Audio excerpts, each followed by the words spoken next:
Today, we're talking about the fastest man in history. And I'm not just talking about someone who won a bunch of races. We're talking about a guy who completely changed the way we think about speed. Okay, so let's just jump right in with one single number, 9.58. This isn't just a world record, folks. I mean, this is a number that scientists literally thought was impossible for a human being to achieve. Seriously, it's a time that still feels like something out of a sci-fi movie. And this was the moment it happened. So picture this, the 100-meter final, 2009 World Championships in Berlin. In under 10 seconds, Bolt didn't just shave some time off the world record. No, he absolutely shattered our whole understanding of what a human could do on a track. Okay, so how on earth did he do it? To get that, we've got to go back. Because you see, Usain Bolt was not your typical sprinter, not even close. I mean, his whole story, from this tiny village to the world stage, it just defied all the rules. So get this, he grew up in a tiny rural village in Jamaica called Sherwood Content. We're talking no fancy tracks, no high-tech training gear, nothing like that. He literally just raced barefoot in the streets as a kid. And you know what's crazy? Track wasn't even his first love. He was all about cricket. His insane, raw speed? Yeah, that was discovered pretty much by accident during a school cricket game. And this right here, this really shows you just how much of an outlier he was. You see, everyone thought the perfect sprinter had to be this compact, powerful, explosive athlete. That was the rule book.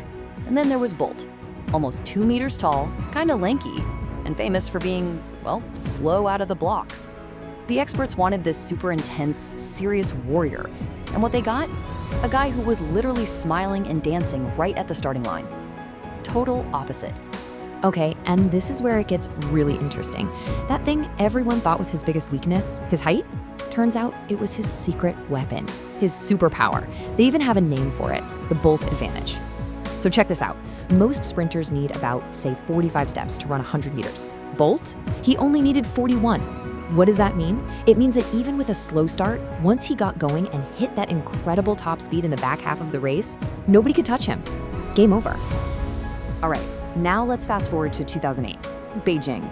This is when he didn't just show up on the world stage, he completely exploded onto it. And it wasn't just about winning. It was the world getting introduced to a totally new kind of superstar. This right here, this is the race that turned him into a global icon. I mean, it's his first ever Olympic 100-meter final, and he does something that is just unthinkable. He's so far ahead of everyone else that he literally starts celebrating before he even finishes the race. He's looking at the crowd, thumping his chest, and he still breaks the world record. It was just pure, unfiltered, joyful dominance. You know the rest. He was laughing, dancing, hitting that iconic lightning pose. And in doing that, he showed the whole world that you could have laser-sharp focus and have a blast at the same time, even at the very top of your game. For him, that joy wasn't a distraction. No way. It was his fuel. It was what made him so great. But look, one amazing win is one thing. That doesn't make you a legend. You know what does? Doing it over and over and over again. And that's what defined Bolt's career. He just kept delivering.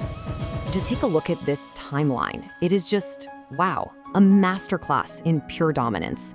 You've got Beijing in 08, then London in 12, then Rio in 16.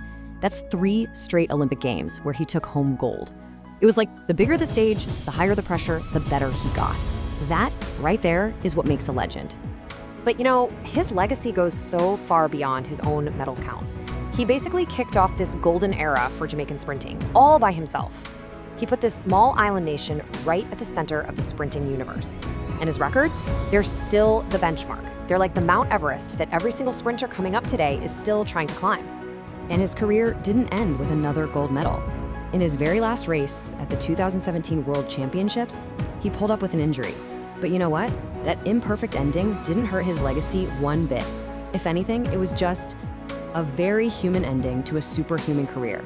It reminded all of us that even legends are, at the end of the day, human. So when you boil it all down, his legacy isn't just about the records, right? It's not just about running fast. It's about how he made speed feel unforgettable. He took this almost superhuman talent and mixed it with this incredible, infectious personality. And it kind of leaves us with this one big question. Will we ever see a champion like that again? Someone who dominates their sport not with this grim, serious intensity, but with so much joy.